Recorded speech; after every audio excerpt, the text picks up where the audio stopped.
Greetings, everybody. It's been a little while. And yeah, thank you for still being here.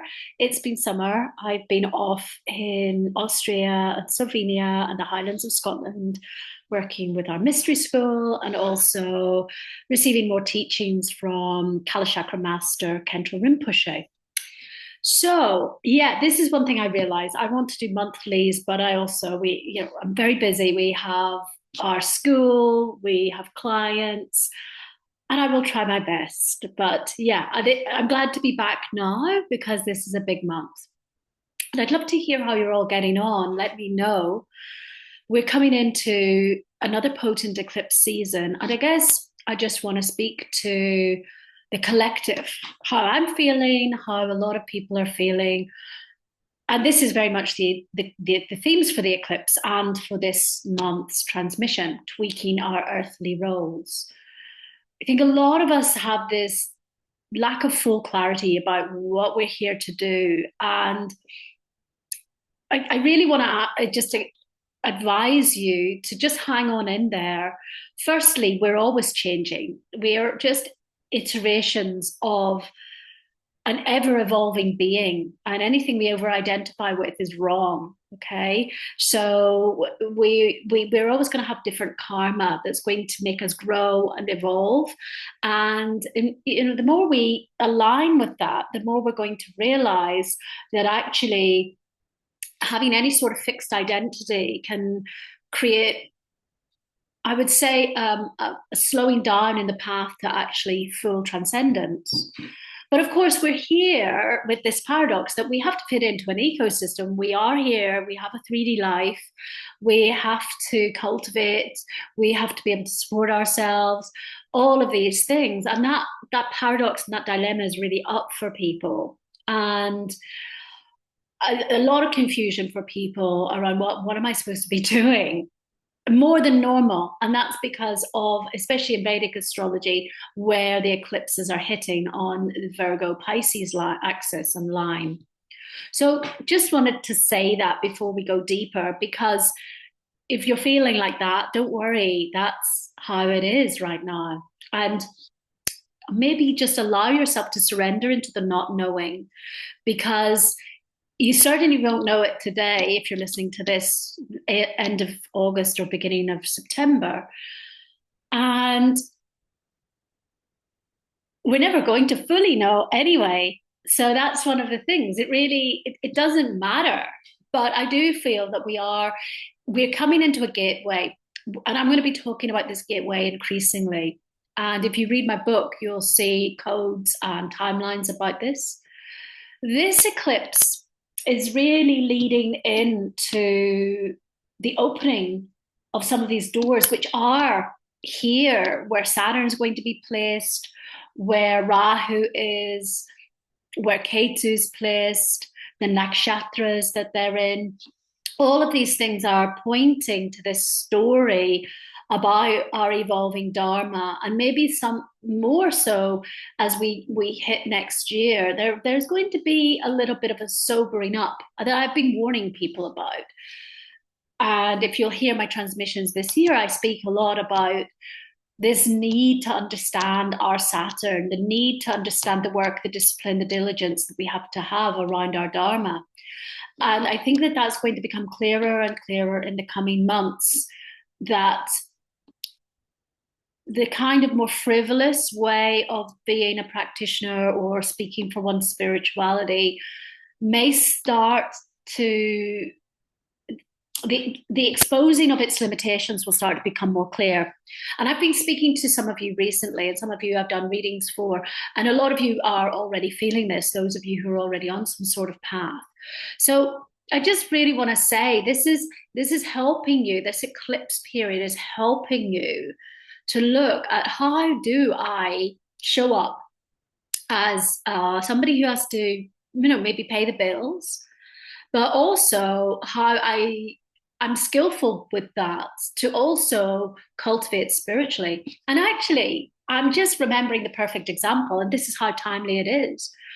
Our teacher, so the Tibetan Lama, Khenpo Rinpoche, who's a highly realized non-sectarian master, it was kind of crunch time for a lot of us because a lot of us have to take more responsibility. And this is part of our spiritual commitment. And there was a frank discussion just about how how we need to volunteer more, do more Dharma activities, how we also need to cultivate more, and also how we're going to balance that with our day to day Muggles world stuff. So it's funny because that was just about maybe 2 weeks ago or a week and a half ago that was shared with us. And that's what I really see for everybody is how are we going to create a transformation to work smarter, not necessarily harder, because we should be disciplining ourselves to do sadhana harder or volunteering for our gurus and things like that. And so a lot of people are in this kind of identity crisis. And there's a beauty in that because actually it's about refining our diamond and going into that pressure cooker to become more spiritual. And that's what's really coming around the corner. But there are a lot of delusions in what people think is spiritual that have to be met and have to be worked through. And this is this gateway that I speak of that we're coming into. And if you'd like to know more about how this may sit for you personally, as I say, next year, it's going to become more prominent. And that's why we're spending a lot of time this year with our students and with people who come to us, helping people find their Dharma path and see how the karmas are coming through people's charts in this time so that you can be prepared because it's just going to help. Because otherwise, sometimes if people miss the boat with something, they're going to have to wait for a cycle to come around again. Okay. And, some planets some of the outer planets may never come around to that place again in this lifetime. And then things like Saturn, it's going to take maybe, 26 years or to 30 years. So anyway, it's a really potent time and it's good to not know. And it's good to actually use that to look at how much we clutch onto an idea of what our identity is, and all of that is a facade. So, and then to sort of work from the bottom up, and where possible, to try to put some spiritual practice in there as well, because that will help to take care of your day-to-day activities. We get it the wrong way round in the Western world. Everybody's thinking, oh, I want to sustain myself and, I'm going to do this terrible job. And then they actually get sucked up in a terrible job. And then they realize that they've got no time. And it's not to say that we shouldn't do those jobs. It's just saying that if we actually maybe spend more time cultivating the right way around, we'd attract more time and more beneficial, less samsaric opportunities. And so I think a lot of people are revisiting that right now, and there's not going to be a right answer that fits for everybody, but it's a really good time to investigate. Okay, this following question. Firstly, how is this serving me to do this? And then to take a step back and then say, so how is this serving me, helping a golden age to take place within the next 10 years? Because this is what we are working towards. And I am going to probably, over these next months, start just really, in my own personal offerings, focusing on the people who come in through the door, say, yeah, I'm coming to help with the golden age. And that doesn't mean that our school won't take people who are just interested in cultivating, as a practitioner or overcoming their trauma. But I'm realizing I have to become a little bit more of a purist about this. And therefore, the question I'm going to ask everybody is, okay, so if you want to see a world without war, if you want to step forward and make that change, what are you doing right now to create evidence that you really are serious? Because this is what's going to be happening in this next year, is that who's on the spaceship of this circuit? Who's jumping in? Who wants to be a Dakini weaver? Who wants to create a golden age? Who's interested in a Shambhala earth? Okay. And you can't just sit watching Netflix and make that happen. You have to dedicate. And we have this beautiful refining process through these eclipses that is here to help us do that. Okay. But if it's just for self-serving motive, that's not true spirituality, okay? That's self-serving spiritual materialism, right? And that doesn't mean you don't earn your living and all of that, but we just need to start getting our priorities straight. And that's indeed something that Rinpoche was saying a lot to certain audiences. You need to get your priorities straight, okay? And this is it. It's crunch time. Where do you want to be? Well, how are you going to make that happen? Okay. So let's move on. I'm not going to go into depth with this. As you know, we have a longer video about this up on my YouTube if you want to hear a little bit more. And if you like that, there's a slightly out of date, it's not out of date, it's about 4 years old, transmission that I made from about 4 years ago, as I said, that is a little bit of a longer presentation that I did, maybe 2 hours. So if anybody's really keen, I explore some of the deeper mechanisms around why non-dual astrology, for me, is really fitting and really important.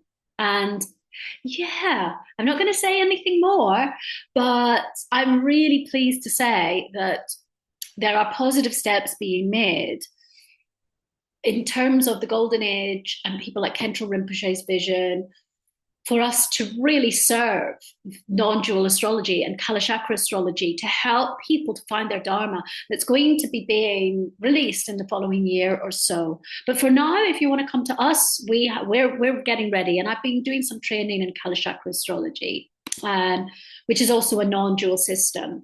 But we'll talk about that when I've grounded that a little bit more. For now, I just want to remind you that my book, Dakini Weaving, Keys to the Golden Age, is out on Amazon at the moment. And I'm really grateful for all of you for the positive feedback. It was a really beautiful process to do it. But if you're really wanting to understand what is the Golden Age and what's going on, how do I get myself lined up?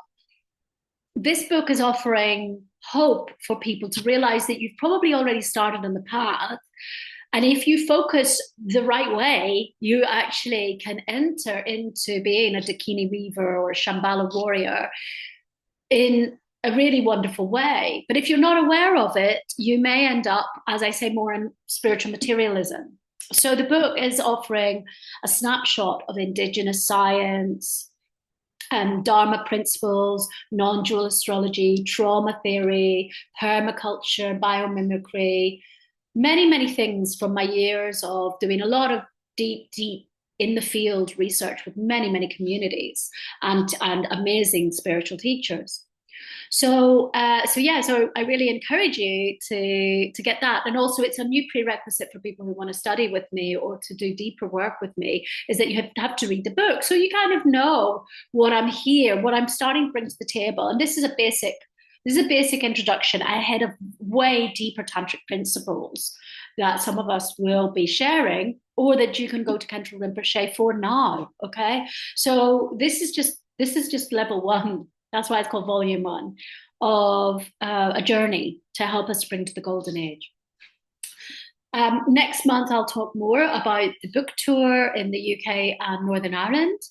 And I'm back offering readings, and our team is also, we've got more of our team now offering astrology readings. So Madalena is also doing readings, and both of us are available to give a range, about 10 different sorts of readings to you at the moment. So if you would like, we are offering discounted eclipse, Venus Gateway and Saturn Rahu conjunction readings to help you to make more sense of the following 6 months.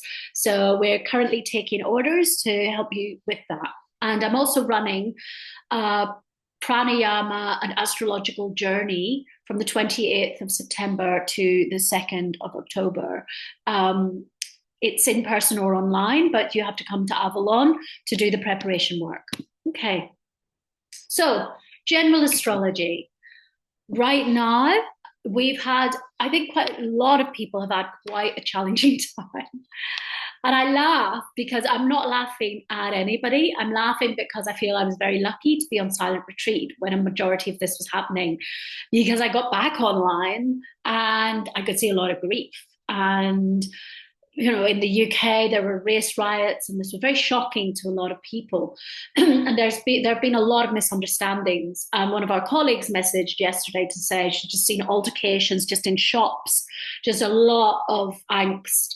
And we're still going to have a little bit of precarious energy around Mercury, which we'll talk about later, because Mercury's going across a Gandanta knot, which is when it's transiting between a water and a fire sign.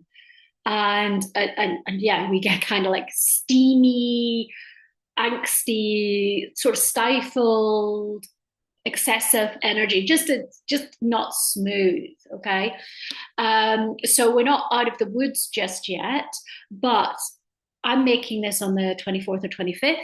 And by the time you listen to this, you will be pretty much out of Mercury retrograde.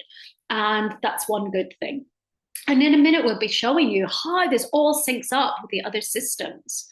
I just love it. Every time I do the research for this and a reading for someone, I am just in awe of the divinity of an intelligence of the celestial bodies, the way karma works, the astrological systems, and how they each have their own subjective truth system because of how that has emerged. But how when you put them together, wow, what we see. And that this really helps me on my own personal path.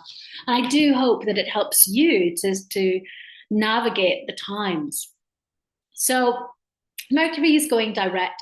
As you'll see when I do the Vedic Astrology Insight, it's not fully a done deal. Oh, Mercury's direct and everything's easy. But I think we've got this opportunity to do quite a bit of work right now before the lunar eclipse hits on 17th or 18th, depending on where you're based. And then, as I say, this eclipse season is going to be a lot about this Virgo Pisces axis. And it isn't showing up in the same way necessarily in tropical astrology. But when we're talking about the Virgo Pisces axis, we're talking about Virgo. Virgo is like sixth house, a lot about work. It can be a lot about service. So this can be a lot about our work ethic, how we're showing up, what we're in service to. And then the other side, you've got Pisces, intuitive, watery, and the last sign of the zodiac.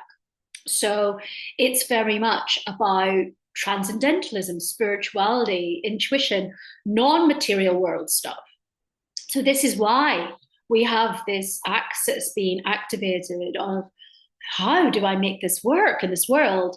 And not only just how do I make it work, it's not just about surviving. How do I have an intelligence around this? And actually, as I say this, I really see why this Venus gateway that I'm harping on about is also part of the evolution of that we come into from early next year. Obviously, how this is going to affect you is dependent on the placements of your planets. So that's why I'm not going to generalize on that today, but this is why this theme is very up for people. We then, of course, come into equinox, which can be autumn equinox in the global north, spring equinox in the global south, and then we have the last eclipse of the year on the 2nd of October. And yeah, there's a lot going on there. And I'll talk a little bit about that in the Vedic section. So we're going to move on to the sacred calendar, the traditional Mayan calendar, and what's going on there, what's going on in the cycle of that astrological system. And interestingly, we have, as we're coming into Mercury direct, we have Emosh, which is the sign of, it can be the crocodile or the lily. And so there's a transformation has been taking place. And this is really linked to the primordial waters, that aspirational field, we might even call it an imaginal field, where form comes. So it's quite watery, it's indecisive. And so again, it kind of speaks to where we are right now. We're in this kind of chrysalis of the not knowing. But actually a tremendous amount is taking place. And I personally find that it's these periods of time where I can't really see that far ahead. And I've learned to stop grasping, but I can't see very far ahead, but something stills within.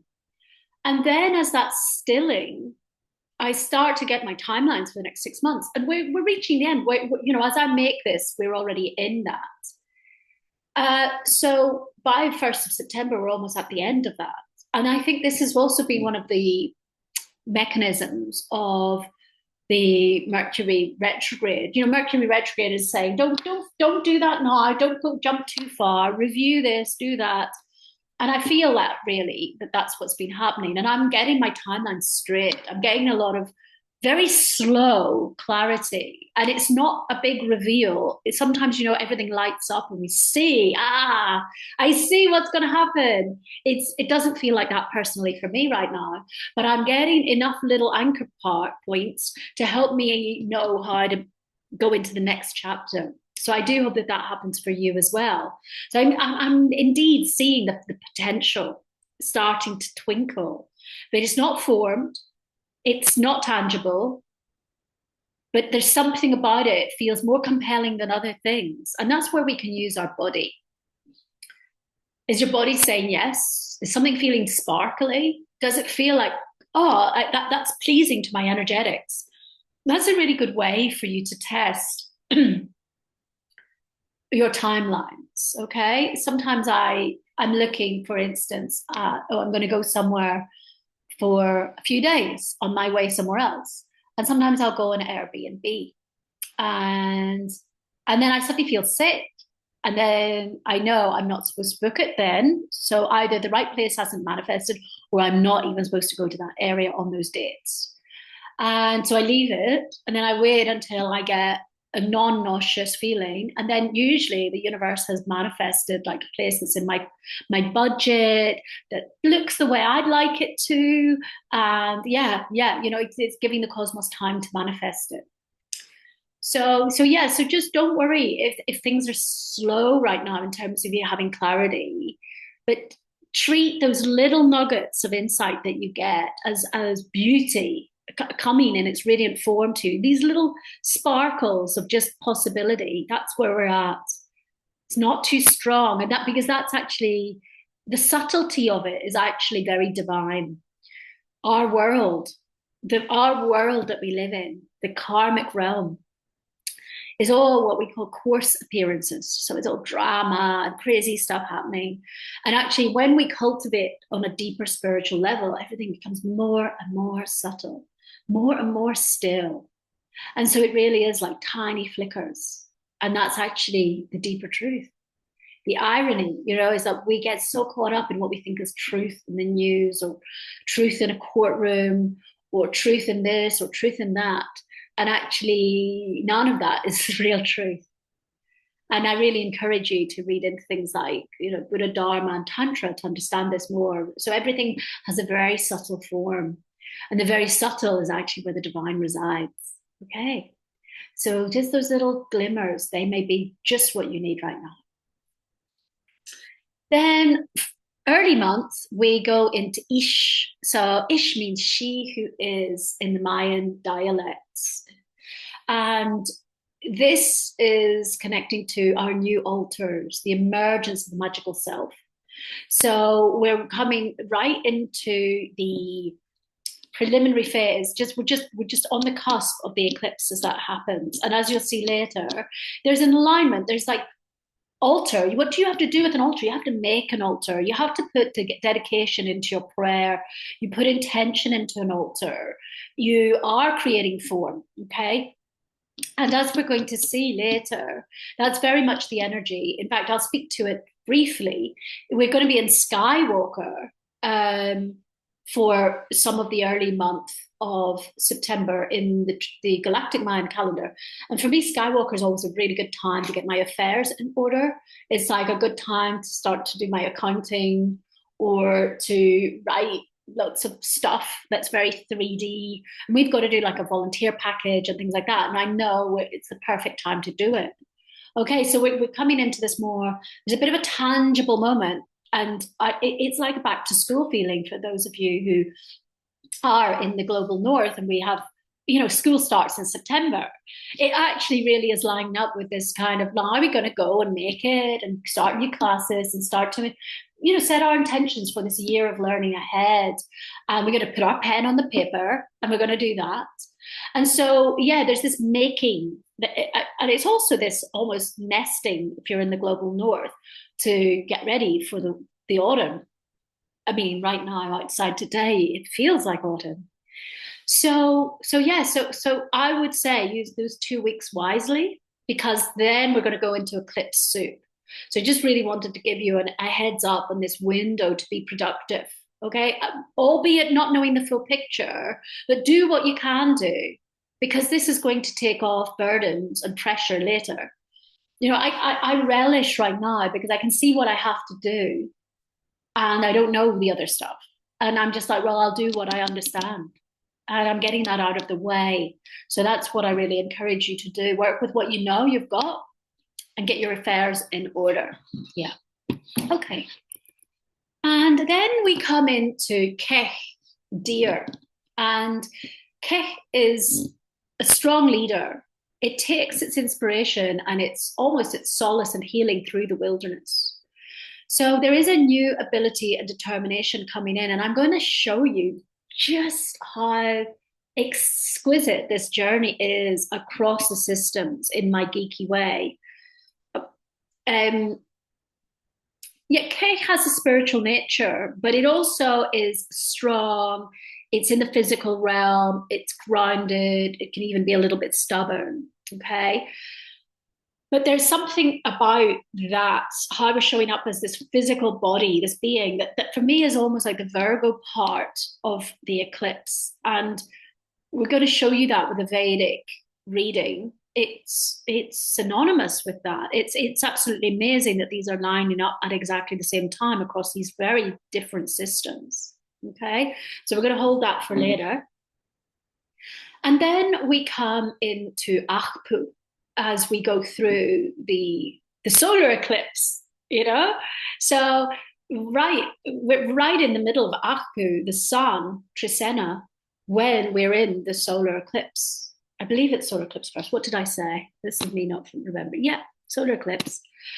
So how, again, this is all tying up across the systems. And sun is seen as transcendental potential, illumination, okay? Got to be careful about ego, but it is the new divinity, the quest for holiness. And by the way, these descriptions I've taken from Mark Elmy's work, my teacher in the system. So I just want to credit him there. Yeah, so we're going to talk later about that. Again, this journey and how it's all like flip switches across the systems, lining everything up. We're now coming over to the Dreamspell system. And here we're going to see the themes as they roll through that. And as I said earlier, we're coming imminently into Skywalker. And Skywalker, as you see here, this is the red one with the straight lines. So it's about bridging heaven and earth. It's also about how do we cultivate. There's a bodhisattva energy within Skywalker.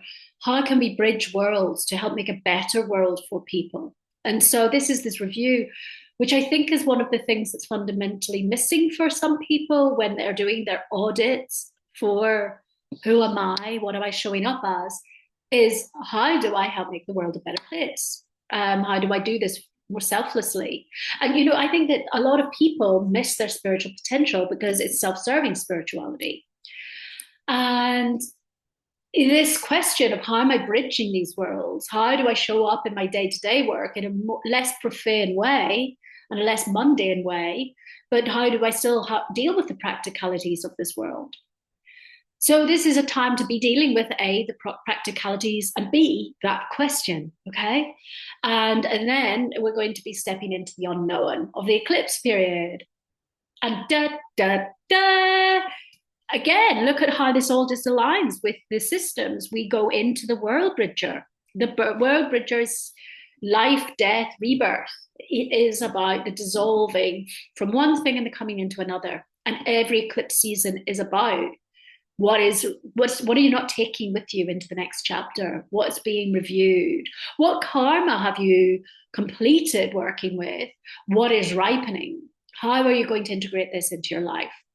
And so look at this for alignment. We go into the unknown of that transition point right as we hit the lunar eclipse.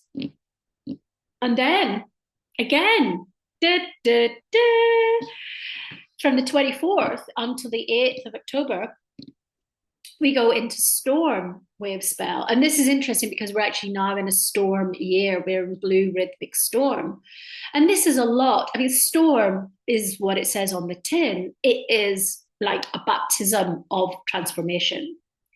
It is going to change things rapidly. And so we have these two very transformative energies all through the eclipse season.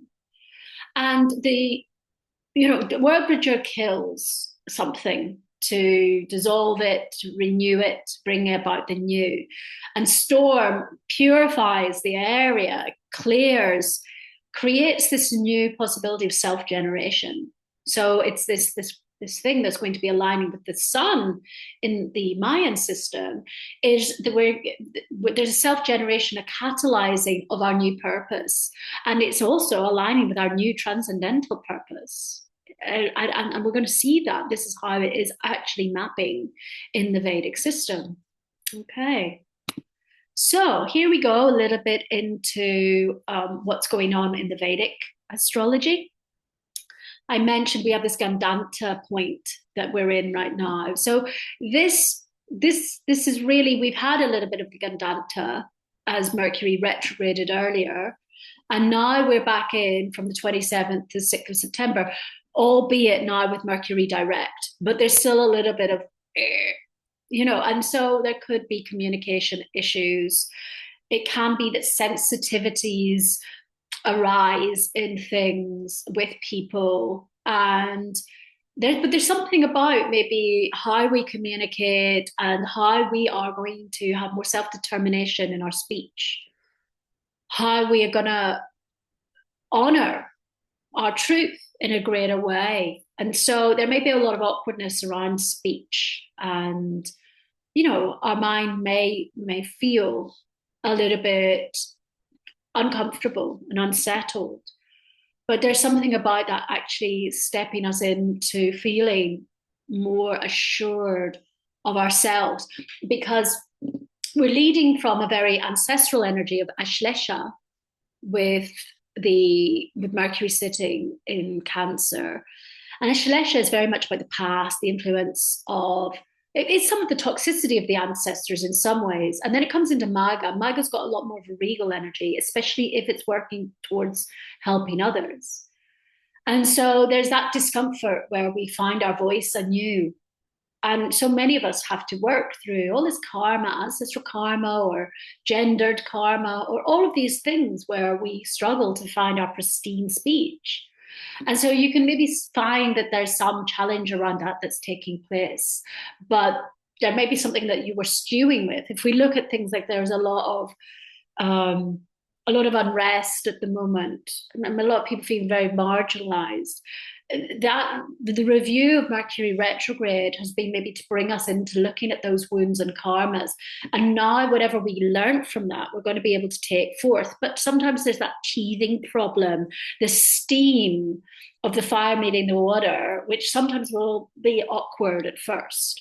And then and this is all, it's all giving us the opportunity to overcome something. And then from the 7th of September, well, we're very close to the eclipse time, but this is why, just do your work. Go and do your accounts or something. Do you want to steer clear of conflict? Own your wounds, look at them, but don't project them out unless you want to have a fight. Yeah. It's up to you how you use it. Sometimes we do have to have a fight, but a lot of times we don't. And if you actually just do your work, get your back to school feeling in, sit and take notes, do your accounts, you might find that you actually can process what you're going through anyway, and then just say what you need to say when the angsty energy is overcome. Because my experience is when you take things on during angsty energy, sometimes there's a lot more repair and reparation that has to be made later because people say things in a really hot-headed, non-grounded manner. And taking the time to contemplate and to work out how to be really pristine in what you want to say, and really going into laser surgery of, but why do I want to say it that way? And is this a wound? And is this a part? All of these things can help you find a deeper truth because it's all just your response to stuff. It's all just your karmic response. And so dealing with that and just, putting yourself into your work right now and then coming out a little bit later with what you needed to say might actually mean there's less cleaning up to do afterwards. Doesn't mean repress it. It means be clever about it. Okay? Just take a glass of water. Or a sip of water. See, I wasn't in my pristine speech there. Okay. And then this is interesting. What's funny is, we've got, we in the global north, we're sort of in summer. Although I don't know, I think there's going to be another little heat wave. But we've got Venus sitting in Virgo from the 25th of August to the 17th of September, which is right until we go into eclipse season. And it's conjunct Ketu. And Ketu is obviously one of the karmic nodes. Venus is debilitated when it sits in Virgo because there's a bit of a cross purposes thing going on. Venus loves pleasure, joy, the beauty way. Virgo is diligent, wants to work hard. Okay, so Venus is confused in Virgo. Okay, and you may find that you have a little bit of this conflict. It's like, oh, it's like the end of the summer, and oh, should I be doing my work or should I be getting my head down? So you may find it hard to apply yourself, and you might also struggle in matters of the heart in this particular time. But this is why, again, if you just focus on what you can do, don't beat yourself up about what you don't know yet, but sit with the knowing, I'm not on my optimum with some of this workflow, and let yourself have some Venusian moments. But to understand that also with Venus sitting here with Ketu is going to take us to almost a malfunction with what we might have as conventional matters of the heart, okay? Sitting there. So I think that there's a divine teaching here that we can take if we want to, is that in the world we live in, we have a lot of codependency and kind of wonky ideas of what romance is. And that creates a lot of delusion. It also wastes time spiritually, right? And there's a benefit with Venus sitting slightly confused with Ketu. Ketu's just doesn't want nice stuff. Ketu doesn't want things. Venus loves nice things. So Ketu's kind of like killing that off. And on top of that, Venus is already debilitated, so it's already confused. And if we take that as something of a teaching where we can also journal in this, the mechanism is that it might help us to see that we are able to come into a deeper understanding of what love and work are and what love and Venus is. And this is why I speak of this being the opening to the Venus gateway. Because people in this kind of consumer world where a lot of people are experiencing what they call spiritual awakenings, or we might want to say their intuition is opening. There's a lot of over Venusian behavior, and this is all going to be starting to be dealt with in this next year or two for those who want to cultivate on a higher level. And I see that this is the flip switch here with Venus meeting Ketu. Is Venus is going for a spiritual makeover to Ketu. It may forget everything it learned, but when it moves, but it's coming and sitting with Ketu to get almost like a cleansing of what it's been attached to that's been superficial Venus. So it's a really, really good time just before the eclipse while you're going in there to maybe ponder on, what is it that hasn't worked for me in relationships? What is it that is clashing? I know some people who've ended significant relationships recently, and it's looking at where have I got these kind of delusional ideas of what is right, and how does that actually affect my spiritual path? Because a lot of what we are told is about how love is supposed to be is superficial. And there's a really good opportunity, as we've got this kind of confusion of Venus and this spiritual makeover, for us to write a little note to ourselves, just because we might get some awareness. It might be very, very subtle, but I'm encouraging you to do this because it's going to be almost like a time capsule to next year's astrology. And if you can realize, wow, I actually did that. I saw that. You'll probably forget about it, but then you'll go back and go, oh my goodness, even put a note in your diary for January. This is a good tip, because I do this all the time. I have this download, like I see something really clearly, and I'll tell a few people about it, and then I totally forget. And then it then ripens and it comes around like 6 months later and it's time to do the thing. And then I'm like, oh my goodness, yeah, I actually saw this then. But it's like the seed. It's the seed of this Venusian gateway. So whatever's going on for you, it is the seed of the Venusian gateway. Some things will change, but yeah, it's a really useful tool and tip to do this. Okay.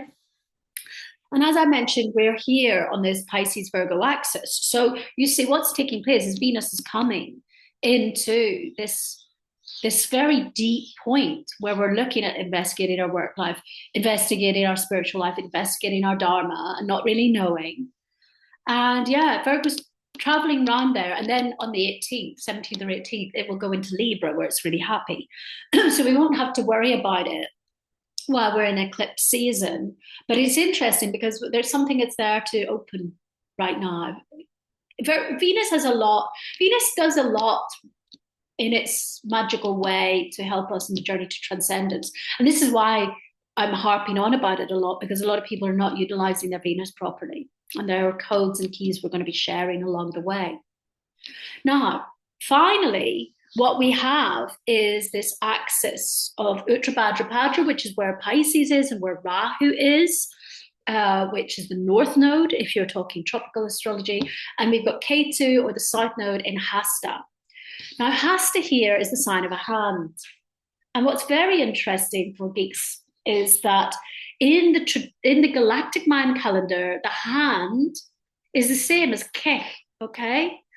And so it's really miraculous that as we're going into this eclipse, where actually by the beginning of October, all the energy is going over to Hasta. It's very much a Hasta eclipse. And what we learn about our work life, how we're showing up in 3D, becomes the major topic on the solar eclipse. But as we're in Keh, it's very much the counterpart of things. That questioning, that immersion, that karmic journey is really upon us. And here we have the marker. And then, of course, when we go into the solar eclipse, we then have this illumination, self-generation, catalyzing energy that activates in the Mayan and Dreamspell calendars. But I want to talk a little bit about Hasta, just because Hasta is about, how we work with our hands. And it can mean like you're good at massage, or you do DIY, or you're a pickpocket, or it can be you do Seikhem or Reiki, things like this. And there's quite an independence and creativity around Hasta. So this whole thing of, how I use my hands are associated with work, okay? And so again, it's this thing of how do I show up? How am I using my hands? What is the spiritual way of this? How can I do this to optimize my service in the world? Okay. So this is so up. It's almost unbelievable how we get these things tying in across these systems. Look at the hands in both pictures. Yeah, it's like, wow. If you were to read Hand and what it's about, and then read Hasta and what it's about, you find a lot that correlates. The traditional Mayan version of it is it's a little bit more nature based, but there's still a lot that carries over. So we have this total suturing across the timelines that's taking place. I want to speak quickly here about Uttarabhadrapada. And Uttarabhadrapada is one to watch in many ways. And we, in the last eclipse, we moved from Purvabhadrapada and we just flipped the switch into Uttarabhadrapada. And no, that's not true. That's not true. Sorry, forgive me. No, that's not true because the things are going backwards. But Uttarabhadrapada, so rewind that. Uttarabhadrapada is going to be one to watch, particularly for next year, where Saturn's going to move into Uttarabhadrapada in the first half of the year. And Uttarabhadrapada is an upgrade of its younger brother, Purvabhadrapada, who is more about this dualistic conflict that arises on the spiritual path. It's like, do you choose to become a sorcerer and into black magic, where it's self-serving and manipulative? Or do you serve to be altruistic and to realize you have to bodhicitta, you want to serve all beings, you want to help all beings? And Uttarabhadrapada holds the upgrade of having taken the right road, the right path with that. And so we have this here as this transcendental, forward-thinking meditation on our highest, more highly realized transcendental purpose that's going to actually help us to reach enlightenment, not just like higher pay the bills. Yeah. And this is really beautiful because, as I say, Saturn's going to go into that next year. So there's going to be the karma around that. We're in a very big karmic journey right now where Saturn is sitting in its younger brother. So this is what I wanted to come to. Saturn's sitting in Purvabhadrapada. So it evolved out of that during the last eclipse season, out of Shadabhishak into Purvabhadrapada. And so there's a big confrontation of people right now in terms of their own karma or the collective karma around, manipulative spirituality, wonky shamans, sleazy gurus, and that's up in the field, okay? And then we have this opening through this eclipse where Rahu's sitting, doing this kind of excessive thing, because Rahu is very excessive.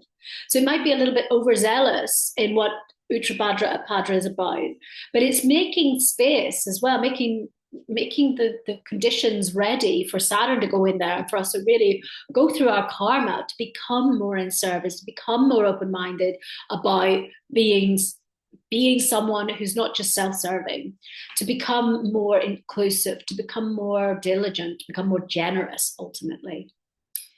So it's a very interesting eclipse season. And we'll talk more probably about this axis that completes of the Hasta Uttarabhadrapada in next month's transmission as well, because I really want to continue in that because there are many keys in there. For now, we're going to go to the synthesis. And yeah, just this back to school feeling. Oh, it does this every time. Back to school feeling is real. Yeah, at least even if you're not very good at working because of Venus. But it is a good time to sit down and try and finish off that work that you've been putting off over the summer that wasn't flowing. Try your best. You do have some good energy behind you. And yeah, it's not party time right now. Even though you might find that you're thinking about partying while you're doing your work, you may find that romance is not blossoming, things like that. But use this to get you preparing for the eclipse portal. I think it's a great, great key to actually enter that. So do use the time wisely as big changes are looming that we're continuing through from the earlier eclipse this year. Mid-month, this death transition process, the transformation starts to occur, and our purpose, how we go about things, is really under question. And then late month, as we saw, these new inklings around self-generation, leadership, knowing how to go about things, that's going to start to activate more the bigger picture of what we're bringing through for next year, knowing what we're doing a bit better. That's going to come through better. Okay. And that balancing or getting, that balancing Uttarabhadrapada Hasta, that's going to make more sense. And I will, as I say, spend time on that next time as well. So there's a real tweaking of our earthly commitments and roles taking place here. But this is all about big medicine. That's part of us becoming part of the quantum shift to make a golden age. If you use it wisely, this is going to be amazing. We're putting the pieces of the puzzle together. And by early October, the next batch of what our transcendental offerings and Dharma are could become clearer. So finally, if you'd like a reading, do get in touch with us, because we're here. They're short readings, so they're very affordable, or you're welcome to have a very comprehensive non-dual reading from me. Or if you have had a reading in the past and you'd like some nano precision timeline work for the following year, we've got basically a sprinkling of different offerings. And that also includes being able to do Kala Chakra readings, which have been very beneficial for the people we've been doing them for so far, because we really, there are little truths that get unearthed that you can't see in the normal Vedic reading. So I want to give gratitude to you for listening. Do like and subscribe, get in touch. We're going to be staying more and more off social media. So this channel is here, our website's there. And if you're already working with us, you'll know that we also have a lot of behind the scenes stuff that's deeper, that we only offer to people who are registered with us, doing work with us. And I want to give gratitude to the rishis, the celestial bodies, Ganesha, the patron deity of Jyotish, the science of light, the day keepers of the Mayan land, and Jose Arguelles and his people for bringing through the Dreamspell calendar. Om Shrim Ganganapataye Namaha.